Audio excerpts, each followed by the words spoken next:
Ay, mga bayot, mga kulera. Diyos ko, Lord. Nandito naman sa itlog. Nako. Siguro pag ako nanganak, Diyos ko, Lord, ano naman to? Ay, nang barikat. Nga pala. Sa totoo lang, pag siguro ako nanganak, ang anak ko, alam ko na, sisiyo. So, ayun nga bayot. Simula nating araw, kain tayo, 2 itlog, at saka isang kamote, at saka isang cloves tea. So, ayun nga bayot, igutom ang kulera. So, sa may nagtatanong pala sa akin, oo, yes, nagra-rice pa rin naman ako. Pero, this month, once a month lang.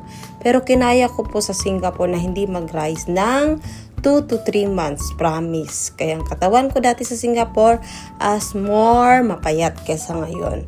Pero ngayon kasi na-realize ko na ang pangit pag sobrang payat. Although may curve, may pet ka, mas maganda meron kang laman. Kasi mahirap po talaga magsuot ng damit na loose. Katapos ang katawan mo parang kalabira. So hindi naman kalabira mga guys. So ayan. So yan pala puti ng pala ang kinakain ko. Sa mga nagda-diet talaga, yan, iwasan nyo kainin yung yolk o yung dilaw sa itlog. Pero kung nagaano kayo, nagigain kayo ng weight, pwede nyo kainin yung buong itlog. Ako naman, twice a week, kinakain ko yung buong itlog. Kasi kailangan ko rin ng more protein. So, meron din siyang calories, minsan din low calories. Depende, mag-balance ka lang. Pero hindi ko tinatapon yung yellow dyan kasi ginagawa ko siyang egg spread or sa salad, pan-toppings or piniprito ko siya. Pero masarap siya, promise. Kasi kailangan natin, tipirin. Diyos ko, mahal-mahal ka ng brown egg kaya. Kasi isang kamote muna. Kasi usually talaga, hindi talaga ako makain ng lunch. Nagpa-fasting ako. Kaya nakikita nyo, minsan nagpo-post ako ng mga 2 p.m., 3 p.m. Nag-i-skip ako minsan ng lunch. Nagpa-fasting din ako. Depende sa edad nyo yan, intermediate fasting. I-search nyo sa Google, alam nyo na yan. Go. Kasi ayan guys, sabi ko, ano ba yan? Hindi ako nag-aasin dyan. Kasi yung wishes naman na may lasa naman yung kamote. So, hindi ka na kailangan mag-asin-asin. At saka yung itlog kasi ng brown, tsaka yung white, yung pinagkaiba, yung lasa. May pinagkaiba yung lasa, promise. Mas feel ko yung brown. Hindi ko ma-explain kung anong lasa. Basta masarap siya. Kaya sa white, nagwa-white egg naman ako. Kasi yung mas mura. Yun yung mostly na piniprito ko. Or nilalagay ko sa niluluto kong adobo. Kasi mahilig ako sa adobo na may itlog. O sa mga hindi nakakaalam dyan, itong naging adobo. Kaya yan, kung alam nilang. Kasi, Diyos ko, yung asawa ko, adobo na may itlog? Adobo na may patatas? Sabi ko, di ka ba dito mira sa Maynila kasi di mo alam mga luto. Yung iba nga dyan, may adobo sa gata Di rin niya alam yun. So, ayan guys, ginuwento ko lang sa inyo, nasingit lang yan. So, itong araw na to, napag-isipan ko siguro, wala naman akong ganun gagawin.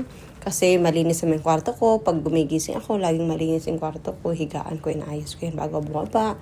Naghihilamos. Tapos maghilamos, brush for few seconds or minutes. Saka ako maglagay ng toner. Alam niyo naman siguro ang diba? Toner. Toner ko Nivea talaga. Rose touch. Yung niya. Rose. Parang rose water. Hindi kasi siya matapang. Sensitive kasi yung yung mukha ko. So, sa mga nagtatanong, hindi ako nagko-kojic din. Kasi, sensitive yung mukha ko. So, sa lahat ng sabon na natry ko, si Habibi Soap, babad lang talaga. Yun ang ginagamit ko para sa aking leki-leki, sa aking mukha, sa aking mga bugan, yan. So, yan guys, meron part na mapa itong, itong kamote na kinakain ko. Itong nagbubukit ang nag-iisa. Anong oras na kaya? Diba? Diba? Maya-maya na ako kain yan. Kasi hindi naman ako nagugutom. So, nag-skip na ako sa yogurt. Kasi nag-yogurt na ako gahapon. Kasi nag-yogurt sa araw. Ang pag-yogurt naman na sa'yo kung gusto mong araw-araw, minsan niisip ko, binabalance ko talaga. Hindi araw-araw, hindi pwedeng sobra, hindi pwedeng wala. Ang kakain ka. So, ayan guys, pala ngayon, bala ko pumunta ng Walter. Bibili ako yung Biscoff na biscuit.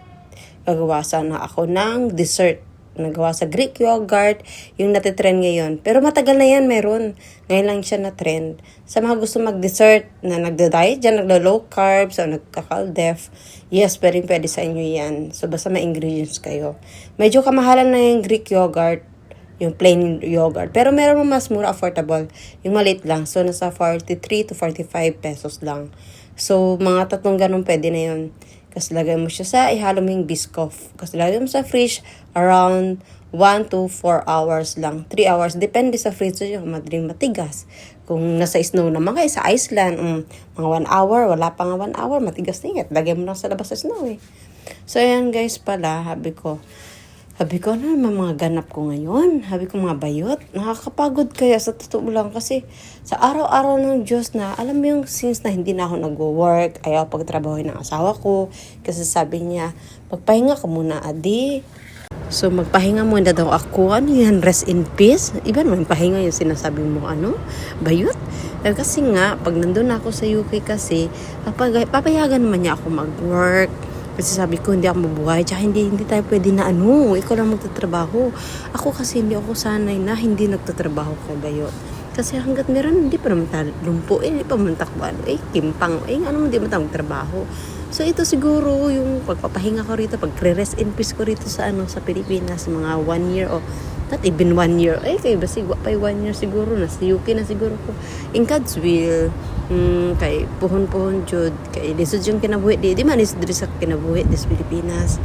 Kaso lang jud, nadyo ko yung mga dreams pa na di pa jud na ako na fulfill para sa mga para sa buong Pilipinas charis lang ate kra. So guys, sa mga gusto mag-diet, may nagme-message sa akin kasi meron nagtatanong sa akin. Tsaka sa TikTok, more into TikTok talaga may nagko-comment sa akin, how to be you. So, don't to be me, kaya na ako rayo mga bayot. So, ganoon, ako'y allergic, ako'y hubak. Then you want to be me? Nabuang ka? So guys, ang tips ko lang sa inyo. Una, iwasan nyo talaga yung yung mga bagay na nakakasama sa katawan, charis, like a sweet, soft drinks, mga soda pop, pagkatapos yung mga cake, cheesecake, pwede kang kumain ng mga cake, pero magka-caldif ka, ka talaga, local diff ka talaga, kailangan mo siya bawasan, di araw-araw, kung nakikrave ka, hindi maiwasan yan. Oo, kasi meron ibang kasi dyan, makikita mo nag-workout, home workout, nag-gym. Pwede ka naman mag-gym kasi mas gaganahan ka kasi may mga machine. May mura naman dyan, may iba kasi hindi afford. Ako naman sa Singapore kasi, yearly yung gym ko. Dito naman, hindi ako nag-yearly. Kasi hindi naman ako tatagal dito ng 1 year. So, hindi ako tatagal dito sa mundo, charis lang. Hindi ako tatagal dito ng 1 year sa Pilipinas kasi alis din naman ako, day. So, ang ginawa ko, yung daily pay na lang siya, may 100 talaga, promise, mura. So, although hindi siya upgraded yung mga niya, hindi advanced yung mga machine niya, pero nandiyan maganda pa rin yung mano-mano tayo. Pero nakakaloko kasi yung na treadmill nila. Merong yung hulugan mo na ng piso para magamit mo. Sus, kulira mga bayot. Buang dyan. So, ayan bayot, mga payo ko lang. Kasi may iba kasi nag-home workout, nag-workout for home, nag-exercise, todo bikang-kang na, bukad-bukad at tuwad-tuwad. Pero useless din zay. Kung lagi kayong ng mga bawal, mga umiinom, nagwawalwal, nag-aalak, kulang sa tulog. Dapat ang tulog yung 7 to 8 hours max. 7 to 8 hours lang jud tayo. Not more than that. Kaya makaluyan ang kuanday. More than that. Not less than kayo. Dad, di na ka mabuhi, day. Di ka nga up to 51, day. Promise jud. So, ang payo ko lang nga bayot. So, magkuhan kayo. Self-discipline po. Iwasan nyo yung mga yung mga bawal-bawal. Kung kaya nyo hindi mag-rise, ugma, di mo abdan, mabuang na jud mo. Charis lang. Ako kaya ko naman hindi mag-rise. 1 month to 2 months, 3 months. Yung umuwi lang ko sa Pilipinas, nag-rise, kaya kailangan ko mag-gain a bit weight. Tapos dumating asawa kong tambuki ko, naburlaos kaayo. Tapos mga pamangkin ko, mahilig mag-aya na kasi nga mga cravings ko na hindi ko nakain Singapore. Kinain ko mga 1 to 2 months. After na, nagsawa, boom. After ng kasal ko, ayan, na ako, balik alindog. Hindi mo ako nagbalik alindog, which is lang ako. Nag-less weight lang ako. Kasi nga yung katawan ko, na talaga, perfect chachares. Perfect dyan. To be honest. Kasi ako, what you call that? Genetics, meron iba kasi, no matter how they work out, no matter how they call deaf, doing dieting, pero wala jud kay ang ako akong lubot na ako, genetics naman siya, kung mga muscle dira ka, kung balak na ako, genetics na siya, call that genetics. So mga bayot kamo pag mag-workout mo, ay mo sig inom og alak. Ako ado-adlaw man ko mag-inom og alak, araw-araw ko miinom ng alak dito sa Singapore, which is wine, red wine, white wine is good to your health. Pero kung lagi ka may inom mga Alfonso, mga emperador, ay Diyos ko, mojito. Okay lang kung once in a while, once in the blue moon. Pag may occasion, di ba? Uban kay na, kuan, birada man kaayo, pasikat man. Workout, pero wala man gihapon. That's why, not gain any muscle or glutes to your body because you don't have self-discipline as well. Okay? So, ikaw, kung ano ka, magpapasikat ka lang dyan, magpakita ng lawas mo, ay, kulira. Pag undang dira tayo, mura kag buang. Nag-post ka dira, nagbukang kang ka dira sa TikTok, sa Facebook. Tapos, at the end of the day, hala, nagwalwal, manday ka, behind the scene, buang, manday ka. So, ako, I'm not walwal anymore. So, not every day. So, once in a while, siguro, hala, almost 1 month ako alcohol. Going to 1 month, I don't have alcohol in my body. That charis. Oh, promise. Kay, since Christmas, New Year, di may iwasan ka occasion man, wal. Pero balance life ba? So, yan, pagka January, never drink any alcohol na juk ko. Kuan na juk ko. Nag-rest in peace na ko na ng alcohol kay kuan ta. We can drink, but sometimes, once in the blue moon, sila mag-inom na tagkuan, hard. Actually, ang bilang makadako, managkuan, bell, tummy. And so, that's why we have to focus to our goal, kung unsa man gusto ni mga bilat. So, kamo day, di mo sig pataka dira day, ha? So, nga pala, hindi ko pinapromote si Habibi Soap dito, pero recommended ko lang day, ha, mag-Habibi Soap mo.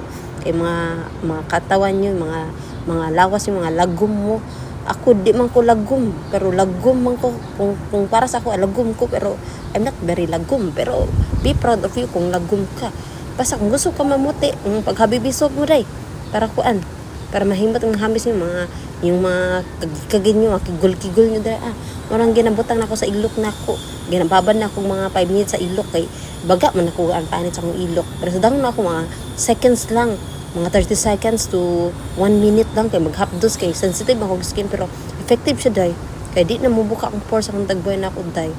O sige day, kay mukuan sa ko day, oy, napakuhimuon day. Prepare pa sa akong brunch na ako, sa late lunch na ako, kay mumata pa akong banan akong kuan burlaos. Suko na po itong namatay ang tawag, kay nabuang maning signal connection sa Pilipinas. Mura po rin gobyerno na ito, nangabuang na po mga animalitin eh.